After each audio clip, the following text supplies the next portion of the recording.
G'day, omdevaji, Sheshnag Mandir. What on earth is Kundalini? This video is about conflict and triggers. I've been going through a whole lot of experience in regards to bullying and retraining other people into how I deserve to be treated because they've gotten used to a certain way of treating me. So I've been and seen a couple of counsellors, mediators, psychologists, doctors.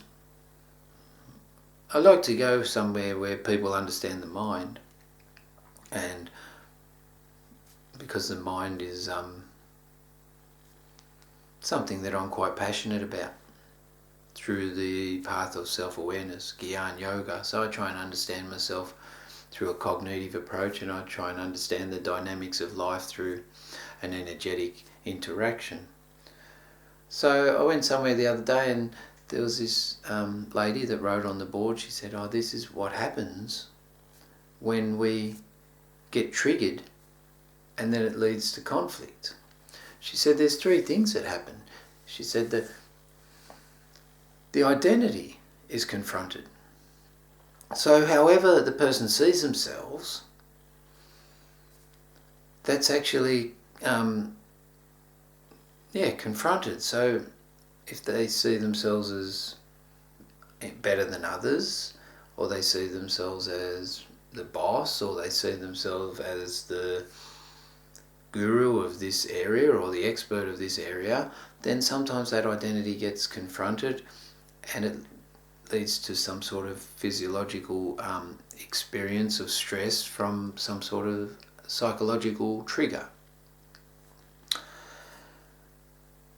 The other thing that happens is their values are undermined.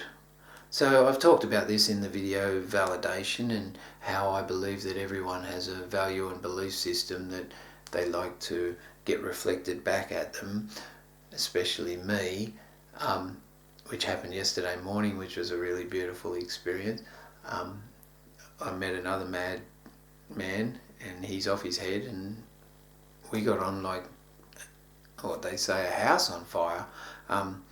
We talked for an hour and we didn't miss a beat, and that was beautiful. So we had a very similar value and belief system, but sometimes in everyday experience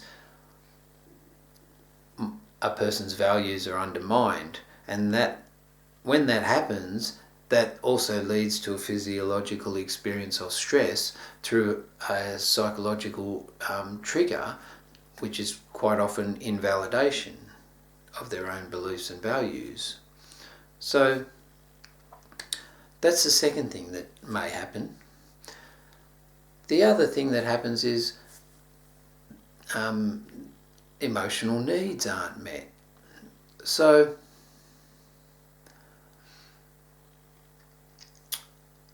back to Marshall Rosenberg, the man responsible for nonviolent communication, his big emphasis of communication was try and understand the emotional need of the other person, and be giving towards that, and give with joy to bring the other person joy, and communicate through the focus on feeling and emotional needs.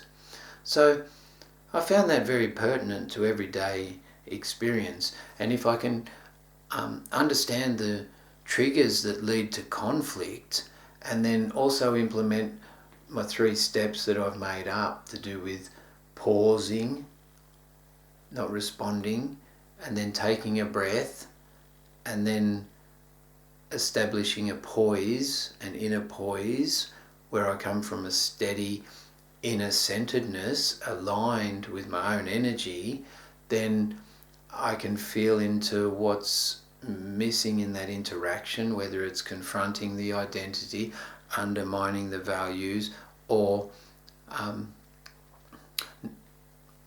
being unable to fulfill the emotional needs of the other person. So there you go, short video on triggers and conflict and the causes in some way. It's part of it.